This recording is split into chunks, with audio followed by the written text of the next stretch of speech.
there folks, thanks for joining us on another board game night. Tonight we're having a look at Vindication. This is from Orange Nebula Games and designer is Mark Heidlinger. I'm going to have a few good friends help me out with this review. So we got Dave. Good friends. Yeah. We've been upgraded. D. Hello. And Martin and myself, Jason. Right, so if you're not familiar, I'm going to give you a quick overview of the game. So you can get a general understanding of the rules and some of the mechanics that we're going to be using. And then we're going to show you some gameplay. So we'll show you a round or two, maybe longer, of us playing the game. And then right at the end, we'll come back with our verdict and explain what we thought of the game and some of the things that happened during the game. Alright, so to give you a theme, we are basically being kicked overboard off a ship and we landed on an island. And we're basically going to try and vindicate ourselves to become better people. Because apparently we were scumbags beforehand. Wretched, guilt-ridden scumbags. That's exactly. So this is our character card. This is mine. I am you, the wretched. We can, once we vindicate, we can look like this. If. That's right. So what we're going to do is each person gets given one of these journey cards. They're roughly the same. This is a sort of setup. So this tells you where you start. I'm number 2, so I can start over there. It tells the person with the lowest number will go first, which means I get the first player marker, which is a great little figure. Then it tells you your ally that you draw and where your cubes start. Because this is where the crux of the game lies. Right here on your board, you have potential influence, and then your influence and your conviction. Now, the potential stuff can't be used until they are moved to either influence or conviction. The influence is what you use the most, and this is where you influence the board by taking control of areas, by putting into your stats, like your basic heroic stats, like strength, inspiration, and knowledge, or your heroic stats, like wisdom, courage, and vision. When you get those into those pockets, you can then get more allies. So you can get, say, strength allies or Find allies knowledge. in the inn. Yeah, exactly. You go to the pub and recruit some new allies. You can go fight monsters. You can get relics. You can gain traits that help you to become a better player or better person. And this is all done with this handy little cheat sheet. So on your turn, you have to do these 3 actions. So you've got to move, and your movement is based, to begin with, on foot. But later you can upgrade to a horse, and then maybe you'll upgrade to some weird looking camel thing, and then maybe some big flying moth. Everyone is different, but effectively they give you extra movement and victory points or honor points. It's a beast strider and a giant moth, the last 2, and a charger mound was the second one. Fair enough. Right, so you have to move. You can do this in any order, by the way. So you can activate, which is activate either yourself or one of your allies. When you activate, say for example, an ally, you get the influence added to their trait. So for example, I get an influence point here and then get to use their ability. Or you can just take straight out, you can just excuse me, you can just gain either an influence, a knowledge, or a strength just from that. And when you get vindicated, you can actually get 2. So it's obviously beneficial to do that. And then of course, the other thing you can do is you can visit one of the locations you go to. You then have some bonus actions you can do, which is control regions, gain proficiencies, you can vindicate yourself, you can recover influence, and you can convert to heroic attributes. Now I'm not going to go into too much in that now, because if you don't know the game, it's not going to make that much sense. But during the gameplay, what we'll do is we'll explain as we're playing, saying this is what I'm doing, this is what you can do, that sort of thing. The end game triggers at the moment for this particular game is once someone gets one relic more than the number of players. There's 4 of us, so as soon as someone gets 5 relics, or 1 of each colored card. Obviously there's 6 colored cards. There's another stack of these, so every time we go past one of these coins, another one will come out. So the game ending trigger could be completely different to what we start with. There's some end game scoring as well, which we'll go through later. But effectively on your turn, you do those actions, you upgrade your stats, you gain allies and attributes, and as with all things, person with the most victory points is the winner. We start at the moment like this, thanks to our allies. So at the moment, at the moment, white is winning. Yay! Alright. I think what we'll do is we'll start, so we can get the game flowing, and then we'll come back to you with the gameplay turn, and we can explain a bit more then, so you can see how the game flows, what it's like, and what decisions there are to make. Let's hope the game doesn't end before we film. Yeah. All right, we'll be back shortly.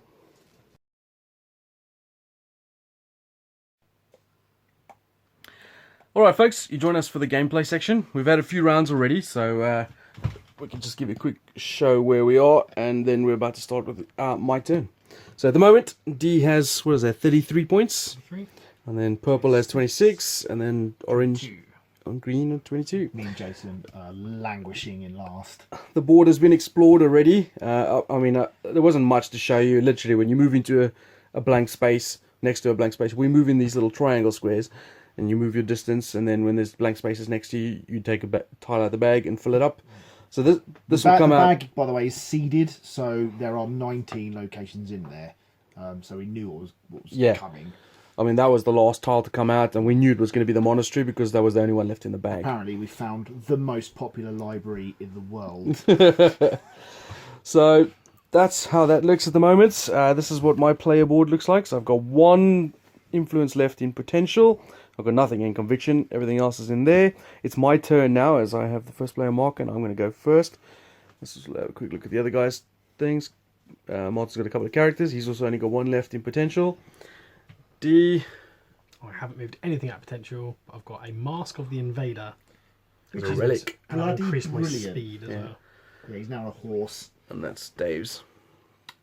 Couple of combatty guys. A couple of combat guys, got a relic, and I have moved a little bit of influence. What I didn't mention at the beginning of the game as well, we also each get given a secret goal that we can achieve at the end of the game. So it's got 2 phases. So this is the first part. If you complete that, you get this amount of victory points, and then it has a second part. If you complete that, you get those extra honor points. So that's something to look forward to, or to move towards, but it's not the be all and end all, because you get a lot of victory points. This is sort of like scores can be in 100 points in this game. All right. I think it's unlikely. I think we'll more likely be about 70, 80, but Also, we have a new victory yes, goal. the companion one. This one, so companions have come out. All right, so my turn. What I can do, one of the 3 actions, or I have to do my actions. The first thing I'm going to do is I'm going to activate my own character, which is where you can either get a strength, a knowledge, or an inspiration. I'm going to get a strength, which will go into there. So now I've got 3 strength in strength. I'm then going to visit the command post, the one I control. Why don't you visit mine? So I'm going to take these 3 strength out, put it back into my influence, and then because of the command post, that allows me to upgrade my speed. So I'm going to go from speed 2 to speed 3, but it also gives me 3 honor points. So moves me up a bit. Am I on 25 now? You are indeed. Good. And then, so out of the things, I've already done a visit. I've already done an activate. Did I do that? Oh yeah, my character was strength. The visit was visiting the command post. So now I'm going to do a move. You'll have to move. So I'm going to move like that. And So you must move 1. Obviously, you can move up to 3 now. oh, yes, I can move another one, but I'll stop there. And then I could do any of the other basic actions. I could convert if I had, but the only influence I have on the board is an inspiration. So I won't be doing any heroic conversions. I'm not going to do control a region because I got nothing in conviction. I don't want to gain a proficiency, so I am done. That is the end of my turn. Not bad. So we go over to Dave. Okay, right. I am going to move 2 to the other side of the inn, So he's moved like that. and then I am going to activate Whim, which gives me a strength. And when I activate Whim, it allows me to activate my character, who's also going to give me a strength. I'm going to use my relic to move 1 of those strength into a courage. Relics you can only use once per turn. So even though you put influence on it, and you can go refresh the influence at the mage tower, you can still only use each relic once per turn. And then using the inn, I am going to return those two. And I'm going to take Blind Companion. So his choice there was he could have taken the one from the top of the discard pile, blind, or he could spend a conviction to take that +3 from the top and then choose one from there. Ditch the rest. So I have got Xena, the Pithy Mage. She's an enchantress and it allows me to dilute 1 power, visit an additional region this turn. Dilute means to, I think, go backwards, is that right? I think that's To right. go from conviction to influence to potential. Yeah, go left rather than right. So that will be me done. Alright, over to you, D. Oh, right. I will. Do you have 4 companions now, Dave? I have 3. It's a relic. Oh, okay, yes. I will 1, 2 to move there. Get control of that last one there. I'm going to use this conviction to remove yours. What a bastard. Twice that's happened now, Jason. And then use this to have it myself.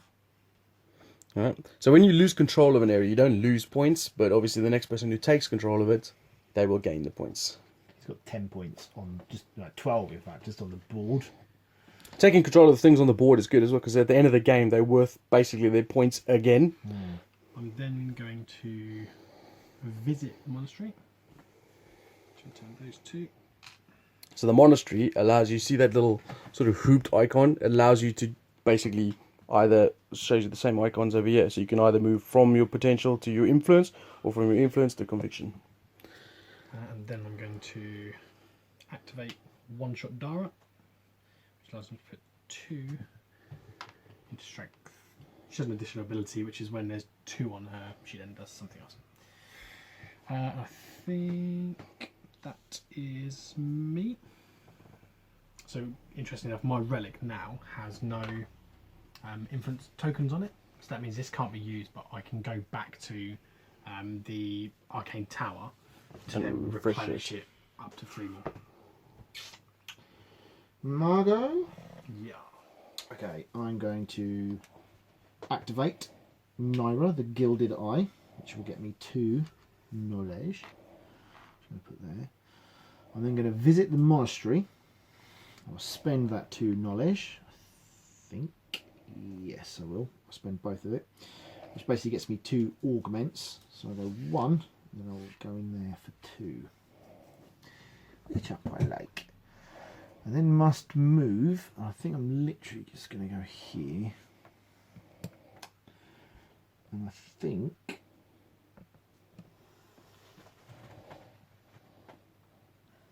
that probably will do me. I think I'm good. Okay, so over to me. So, as I've only got 1 point left in my potential, I want to get rid of that. I'm not going to go to the monastery because that's all the way on the other side over there. So what I'm going to do for my first action is I'm going to rest. When you rest, you can move 1 from there or 1 from there. So I'm going to move that to there. And then, It's a free action. yep, I'm going to vindicate myself. So to vindicate yourself, you need to have no influence in your potential area, and you need to be at 25 points. Look at that. Yeah, I'm From exactly 25. 25. So this will flip over. I I will would have done it, but I couldn't get 3. I will score 5 honor points now, which is handy. And then I can activate myself, which now is a better version of me. So I can get 2 points. And I think I'm going to put that into strength. And so I've rested, I have activated, now I need to move. I am going to move to there, and then I'm not going to control a region, but I've already vindicated myself. So that is my end of my turn. Over to you, Dave. Okay, so I am going to move to the inn, or to that space. I am going to activate Whim. Well. You're taking out your Potential. Well spotted. I activate Whim, which allows me to put 1 back in there. And then, because I have 2 influence on her, I can convert them into another one strength. So any cubes that get pulled off of anything go back into your influence pool. Because I activated her, I can now activate me. So I'm going to go for some inspiration down there. And then I'm going to visit the inn, take those 2 back, and I am going to potentially take a character. No, I don't like that one. One for the top. I will have a blind one, yes. So I've got Iger and Sienna, Child Wonders. Augment 1 potential to conviction for free when visiting a monastery. They're quite useful. That month. 1 potential to conviction. Potential Just to remind me what that in-game trigger is. When one player has 6, and you've got Yeah. 4 now. 4, yes. 6 or more companions. The next But I've only round. got 4. Oh, still. Also having a card of each colour. Yeah, I think we're way off that one though. What day's got 4 of that as well? Yeah, it just needs to get. Oh, so unfortunately, it's a green and a Christ! orange, isn't it? Are you done, Dave? I am done, yes. Right. I will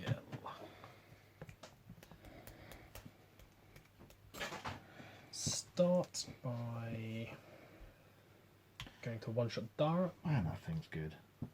Put us 2 on there. So because there's 2 influence on one-shot Dara, I move 1 to influence, 1 to conviction. I will.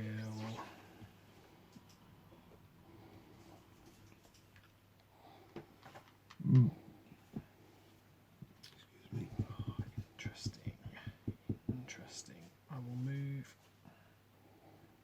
3. Yeah, I'm going to go 3. I will visit the library.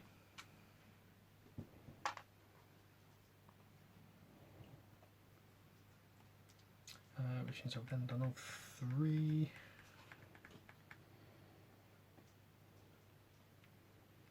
I think that's me.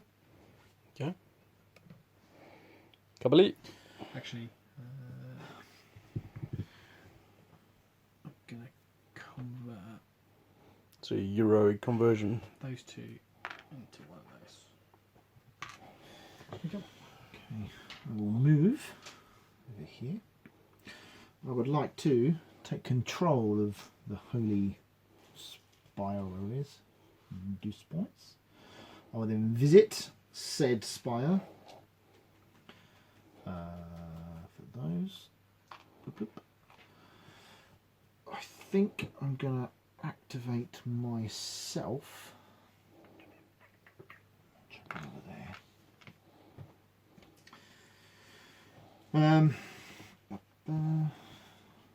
Okay, I'm good.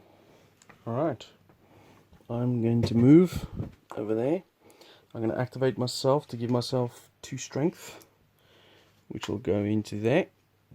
And then Strength's popular, isn't it? I'm going to visit the command post that I own to remove 3 strength to upgrade my speed.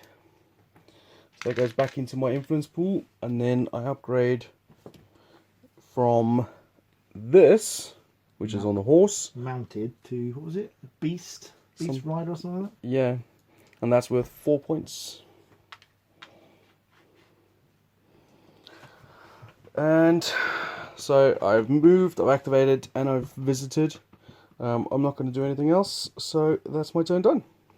Nice and simple. Okay. I'm going to move there. I will spend 1 to activate her. Which means I put 1 in strength. Because I've activated her, I get to activate him. I will put 1 in knowledge. And then I have no idea how to do this, but I am going to fight there. So 2 points of courage. I have 2 points of courage. Spend it. Goes into your influence. Okay. Right, then either take the one from discard pile or from the top of the deck. Yeah, I'll take the one there. Okay, right. So, which companion of yours has the lowest initiative? Xena the Pithy Mage. Okay, so she is leading the charge essentially. So, Okay. roll that dice, find out what happens to her. She's dead. Can I use him to re-roll? Yes. If you roll it, you may re-roll it. That's only if you activate him, is it? You have to use his ability. You have to activate him. What does it say? It just says If you roll a dice, you may instead roll twice and choose from the results. I don't see how that's possible, because how can you activate Yeah. him and roll the dice? So What? it must just be a it's a general. static ability, because the other ones say when Yeah. you activate. Okay. So she's actually I will exhausted not be instead, which means you move 2 influence onto her. Fatigued. Yeah, she's fatigued. You don't have to tap her, it's fine. Yeah. So she's not dead anyway, which is good. Okay, right. Now, your reward for killing the creature is that. You don't have to tap a day, that's fine. Okay, so you gain a wisdom. You can, if you want, re-roll it. No, I think I will gain a wisdom. Okay.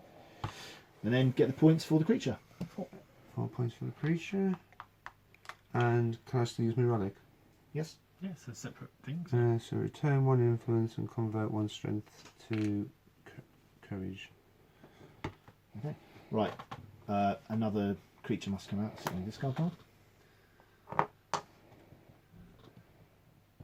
The Invigorated Dead.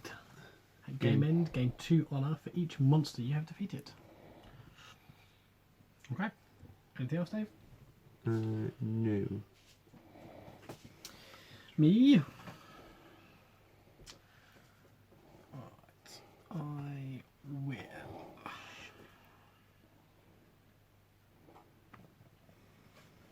1, 2, 3. I think I am going to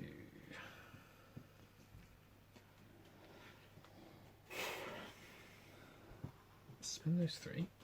Let's get this. That's red pretty much sewn up indeed. I'll then Although Dave only needs 1 more to activate. win it. I'm winning next turn, if I'm right.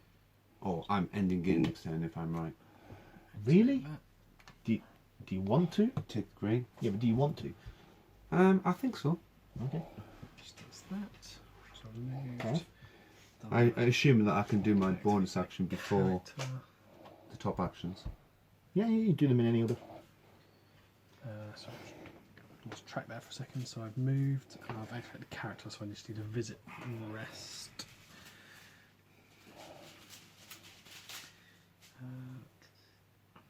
I think I might simply rest. I'm also going to convert these 2 into one of those. Oh. No, you cannot. I can only do 1 per turn. Yes. Okay, well, I'm still going to do that, just in case. Then I You can only buy 1 proficiency tile per round. He's already got 1, so. I will. Do I visit somewhere? Could visit one of those. I think rather than visiting, I'm just going to rest. I think that sounds sensible. Okay, I'm done. Whew. Right. I'm going to move over here. I'm going to convert these to courage. So if I do that, I'm going to spend the courage obviously to fight a monster. Now I'm tempted to augment the draw, but I can also stop my guy from dying. I'm guessing you're going to want a blind monster, because end of game, gain 2 on a free monster you defeat. Yes, It's a 5 points of time. it'd be worth 2. It's a 7, it's not bad. You know what? I'll take that. That's 7 points at the same. Yeah. So, I was tempted to do the augment draw thing, so I get a choice of 4, but then I'd potentially have lost her. So, fatigued. It's her, by the way. I don't care about that, so that's fine. Actually, maybe I should have. Then I get this. Strength. Strong like bull. 5 points, please. I'm then going to Vindicate. 5 points, please. it's worth catching up. Do you know what? I think I might just take control of that. 2 points, please. Just jumped into the lead. There you go. Done. Okay, well, we'll finish off the game. Yeah, might be sooner than we think, but we'll Right, be by back. the time of it, we're going to have a turn left. We'll be back shortly with the verdict. All right, folks, we've finished off the game. We've tallied up the points, and it is as follows. So, in last place with, what is that? 58. 58 points is me. In third place is Purple with 66, which is Dave. Second place is Orange with 69. 69. And first place with 78 is D. Yeah. Well done. Well, you got a shitload of points from all the buildings he owned, from his relic and stuff, which really pushed it along. What was interesting about that game as well is that Dave ended the game much sooner than I expected it. Because, I mean, we only had 3 of these out. I've not ended the game with 3. Normally it was with 5 of them Yeah, there. we didn't even go past this Yeah. second coin. All this The coins, by the way, they're kind of on the I corners. went past all 3 of those on end of scoring, yeah. I mean, it was crazy. I was just getting into my engine. I mean, I started the game with thinking I'm going to vindicate myself so I can get the most out of getting my resources and upgrade my speed because it benefits me on my quest and it's getting around the board to where I want. And I just got those done and then like the round ended and it was like, wow, I've just got started and hence the reason I've done so poorly. Right, so that is the game done. Obviously you saw us play it through there a couple of rounds. Let's have a chat with the fellas and see what they thought. D, you're the winner. What did you think? I really like it. I really do. This is now my 3rd game.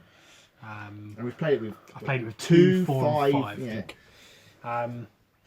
I just think it's really clever. I really like how you have to be really clever about what you're doing with your influence. Because I found, even though I seem to do quite well, I was finding it difficult trying to have a fine balance of when I was spending influence to do the right thing, because when you run out of influence, you're very limited to what you can do. So, funny enough, I was frivolously spending on proficiencies just because I needed influence back, which then, funny enough, that then got me a load of other points, which actually wasn't my plan. It was a case of, man, I've run out of influence. I need to get some back somewhere. I'll just do that. So that's I can funny. get back. I thought you were going proficiencies because in the last game you recognised that those things were worth a lot of points. So I thought you were going for just to get those end game No, scoring it things. really wasn't completely not a game plan at all. The end game scoring with your secret quests, I think it's quite interesting because it almost sort of channels you down a certain direction. Yeah, you get 2 at the beginning and choose one, so you Yeah. can slightly mitigate what you're going for. But I kind of feel like if you take one of those and you don't go for it, you're almost putting yourself 7 points behind the other players, because everyone else is going, this is what I need to do, this is what I do, and then I'll try and hoover some points. They're on the also side. they're not all worth 7 either. Some are worth Yeah, slightly I've seen different some which amounts. are worth slightly more as well. So I feel there's certainly, in this game in particular, you can get some really vicious combos that work together really well. So I was being able to get a lot of conviction, and then I was also having a relic which was then doing conviction for free, so I was removing people's stuff off the board. I did it twice, and then I was putting it down myself, and then getting double bubble because you get 2 points when you place it on there, and then you're getting 2 points at the end of the game.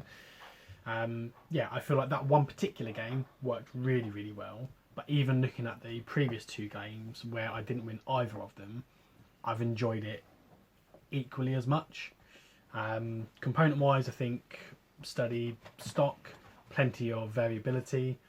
I know in the box that is in the game there's lots of additional content, so there's loads of extra types of buildings, some variability, loads of different cards. I haven't even seen loads of them. I don't even know how they work yet. Yeah, so loads of extra stuff. So yeah, I'm a big fan of the game. Rating, I think I'd probably say 8.5. Yeah, 8.5. Yeah, I agree. The game is excellent. It's really good. I like. It's interesting you were mentioning that the the combos. I wonder if there's a slight imbalance sometimes on some of the things. Yeah. But that only might be because of what comes out. I mean, I felt like at the beginning of the game when you started dumping down because of your relic, dumping down conviction. Control markers everywhere. I felt like I was I was doing that before I had the relic because of my character. Yeah. Was giving me But when I put the second one on, basically it was put giving me a stuff back free in conviction, conviction. yeah. And but- that was enabling me to just go like, yeah, I'll have that 2 points. and then the relic, And officially like added to that. And sorry to cut you off again, but also this is the first game out of the 3 that I've played where I've had my buildings then used with my conviction tokens on the buildings, which has gained me even more points. Yeah, because that's what control markers do. If someone visits a building that has your control marker on, they get 2 points for that. So it's worth owning. I felt like that. I mean, you can just have a look at the map and you can see all the white markers that D owns pretty much 80% of the board. Well, it's 7 tiles out of 19. Yeah, and it's really tough because conviction is not easy to get unless you have something. And I felt like me and Dave started with quite average characters. I mean, they only started with 1 point, and their ability was okay. It just allowed you basically to activate your character and this character. Well, I never used the ability on mine once. Yeah. Whereas obviously your character was extremely good. Yeah, mine was I gained 2 strength from it, and I gained 3 victory points. The only thing I was just looking at is you've got a initiative order, where you have to send that person as the leading party, but it's only relevant if you go and fight monsters. Yeah. So I just didn't bother because I was like, I don't want to risk losing that guy, so I'm not going to bother sending them off.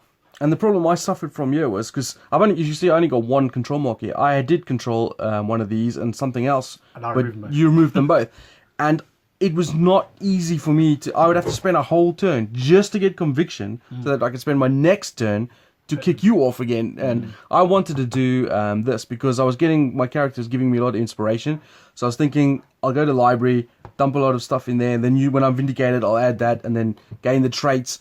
But then as soon as you got control of all of those, it was like, wow, this is really tough for me now. Becoming quite difficult. Yeah, I don't know where I'm going to go to even score points or after I've done that, unless I'm giving you loads of points.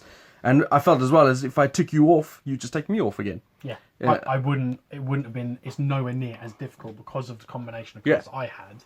It wasn't anywhere near as difficult for me to kick somebody off and replace it as it was for you 3 guys. So I felt like in this particular play, your victory was almost confirmed.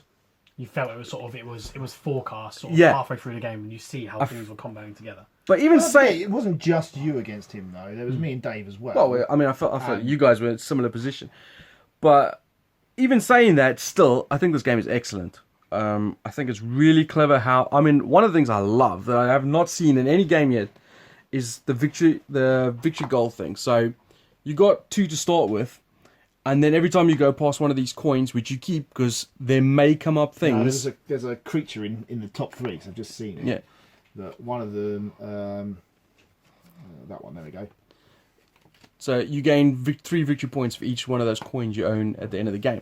So there are things that benefit from those coins, but those coins will then bring out new victory end-game triggers, which is super cool because It means you're never quite sure when the game's going to finish. Yeah. Because you could go past it and then it could immediately be fulfilled. yeah, it's So you And might just be a case of, I've gained 1 point here from something, and then all of a sudden it's like, hey, I've literally got 1 more turn left. yeah, and it creates that squeaky bum time, like when as soon as someone goes past that coin, you think, oh crap, I might be running out of time here. The last couple of times I played this as well, every time I played this, I felt like I'm running out of time. I need to. Yeah. That was particularly noticeable in the 5-player we played because one of the end-game triggers was I think it was 1 or 2 more proficiencies in the number of players, and there was a 5-player, so it needed to be 7. And I think it literally felt like every revolution 2 were bought, and Yeah. you're like, holy crap! I'm pretty sure at one point we went from 2 to 6 in 1 revolution. It's insane. So Yeah. you really had that pressure of it feels like people are jumping towards the end. Component-wise and artwork-wise, I think the game is excellent as well. It comes with a load of miniatures, which the only miniature I know that does anything at the moment is this, which is the first player marker. It doesn't really do anything. No, it doesn't even move around. It just sits in front of one person. I've had this miniature the whole game, and it's crazily ostentatious, but really good. Do you not think it'd be interesting if this was actually like a little metal coin, and then we each had a miniature with a triangular base that fit in there? You Yeah, think that would be better. Yeah, but definitely. Whatever. It always feels like that's how it was designed to start with. The game comes with loads of cool game tray type inserts. for all your components and stuff. The components are really good. I mean, there's a couple of blemishes here and there. There's like, for example, a misprint on this. There should be 2 points on this. A couple of words. My character. If you draw 2 more influence on Dara. So there's a couple of problems with maybe misprints and so on. But that, and also this thing here, this is a really cool mechanic as well. Just having the, like Dee was saying, if you run out of influence, you're in trouble. And so you got to wonder about, moving across, that sort of thing. I went early to the monastery to try and get as much as my influence into my potential into my influence, so that I don't have to worry about that for the rest of the game. And obviously that was led by your secret objective as well, because you had to be vindicated, didn't you? Yeah.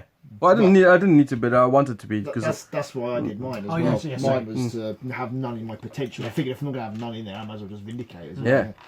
So yeah, I think this is really good. It's got some really great mechanics, interesting, even the little bit of exploration at the beginning of the game, which, like Dee was saying as well, there's so many extra tiles and stuff. I mean, we used this half over here, those stuff. You got this in all 3 games. I've not played We any haven't of the played extra games, stuff. so I don't know how they integrate with the game or not. and we've not even seen everything from the card wise and tiles wise. Well, the tiles wise we have, but the characters and relics and traits. So there's so much still to uncover in the game. I think it's really good. I really enjoy it a lot. It's actually on Kickstarter now for an expansion plus a reprint of this edition. So I'll put a link in the description below, and you can follow that to the Kickstarter if you want to go check it out. But for me, Vindication is fantastic. I mean, I think I'm going to give it a 9 out of 10. I really like it a lot. Super good. How about you, Cubbly? This is your game. It is, and I kind of try to sort it out based on the theme, really, because I really liked the idea. This was, I think it was rethemed at one point. It was called Epoch the Awakening or something like that, Yeah. but originally, and it changed to Vindication. I just really liked the sound of a Euro game that was thematic in that you're an evil person and you're wandering this fantasy land trying to atone for your sins, essentially.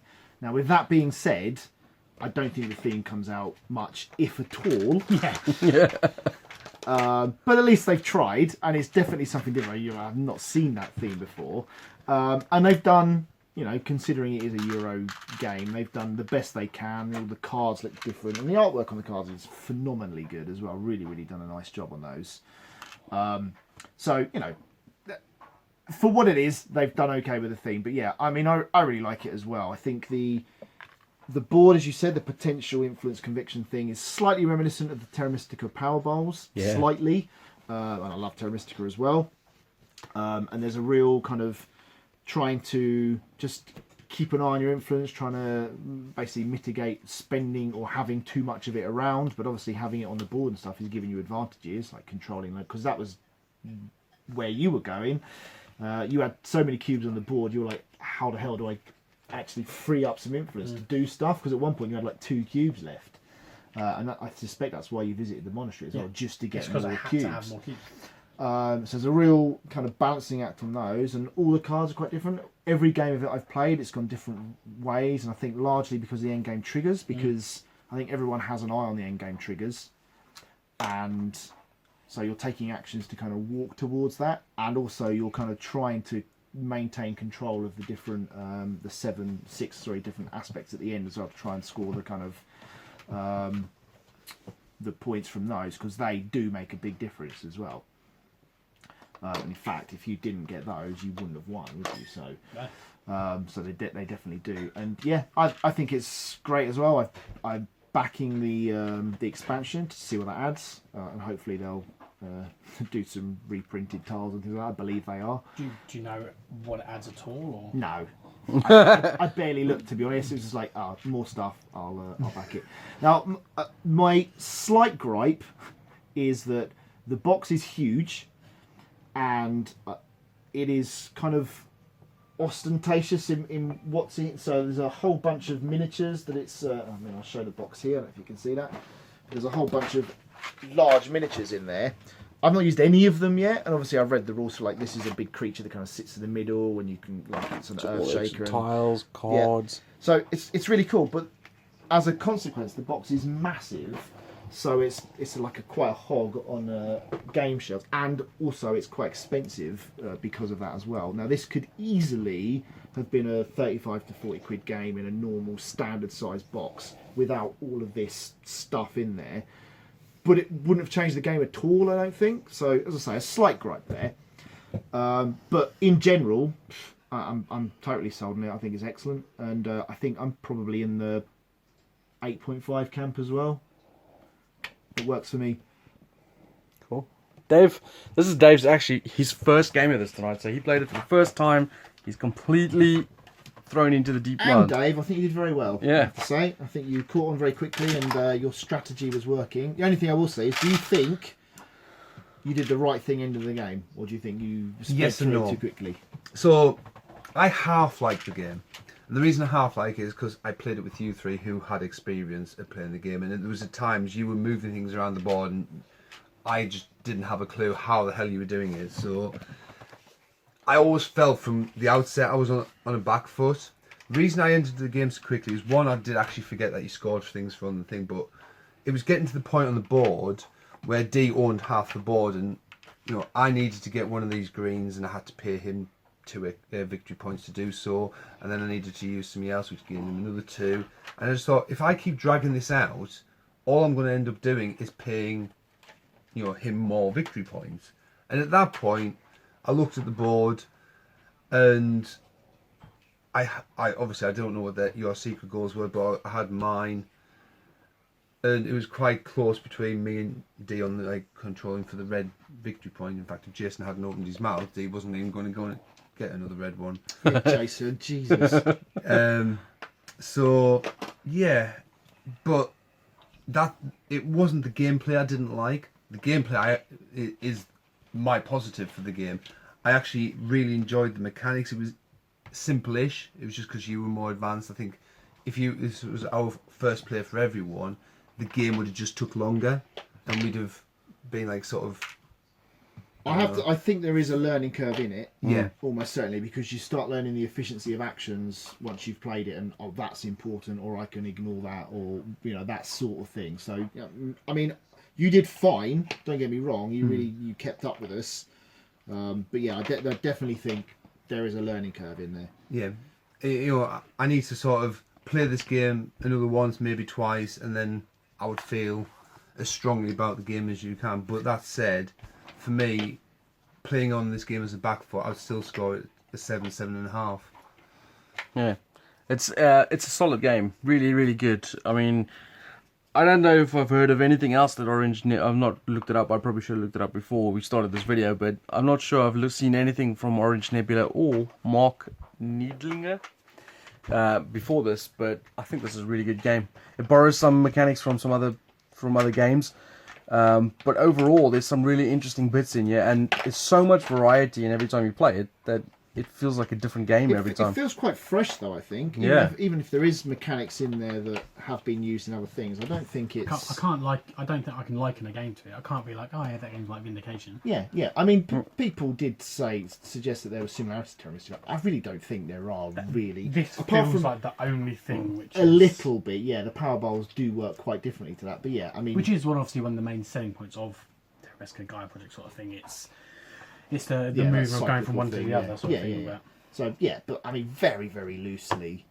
One thing I would say actually is for people that are looking at this review and thinking about buying it, or people that have just bought it and looking forward to playing it, I think the player turn overview actions, I think it's really important that when you're playing your first games that you have this next to you, essential, and you pay real good attention to it, because even playing a couple of games, you get to a stage where it's like you have to do all 3 of these things in any order, and it gets to a stage where people are like, oh, I'm going to think about doing this, and then I'm going to do that, and then I'm going to do that, and it's like, oh, but you haven't done this yet, or no, you've already done that. Yeah. If you played, like the last game I played at the last event, there was a guy that we were playing with, and I kind of feel like he got a bit lost in the game because he was kind of thinking, oh, but how can I do this? And he was using different terminologies like activating and visiting. Yeah, and activating a location. It's like, no, that's visiting a location. So I think these are really pivotal to make sure that you understand the game and you don't have faults. Is to literally have this in front of you and think to yourself, right, I have to do these, I can do these. Let me see what I can do knowing this Definitely. information and go from there. So I'd say people who are going to be playing it soon, or people who are buying it or think about buying it, absolutely vital to have that next to yourself. Completely when agree. you're Yeah, the first game that we played, this was a godsend. Yeah. We literally sat there, and it's just like, okay, well, I need to do that. And you've got all the buildings, so you can kind of make a vague plan if you can't understand anything. I mean, the symbology is very simple simple. anyway. Yeah.